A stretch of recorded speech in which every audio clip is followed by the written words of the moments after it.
Take a look at Amazon soaring after hours. The company just announcing a 20-for-1 stock split.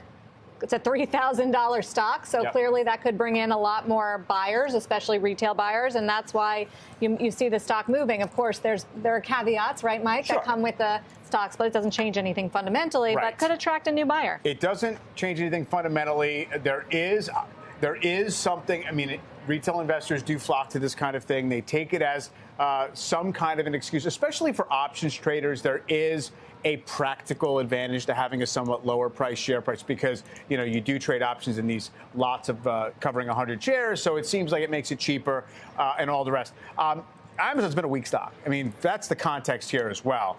It really has struggled for the last year and a half. Hasn't been able to get out of its own way since the early part of the pandemic. The company also authorizing a $10 billion share repurchase program that's new. It replaces one that was smaller, $5 billion in place. That goes back to 2016. And the company only bought back $2 billion in stock under that authorization. So it's not been a major repurchaser of its own stock. And keep in mind, even at $10 billion, it's a very small percentage of the market cap, which right now is $1.4 trillion. So, look, Tesla stock split, it fed the crowd, it fed the public, this kind of cosmetic change that they wanted. Apple did the stock split not that long ago. And there's another side story, which I don't really think anybody should care if it's the case, but maybe it places it in the price zone to get into the Dow Jones Industrial Average. Obviously, the Dow is somewhat under exposed to the very largest FANG-type companies. Obviously, Amazon with a massive economic footprint.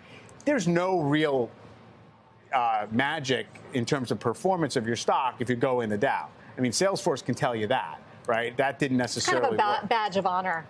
It used to be. It probably still is. And, Amazon, I would have to say, too, clearly it's not one of these founder-controlled companies the way, a Facebook is or Alphabet. So it at least has that clearance to potentially get in there. So, it's an interesting knee-jerk reaction in a stock which remains, before this little pop, down 26% from its and underperforming some of the other big cap tech, certainly Apple.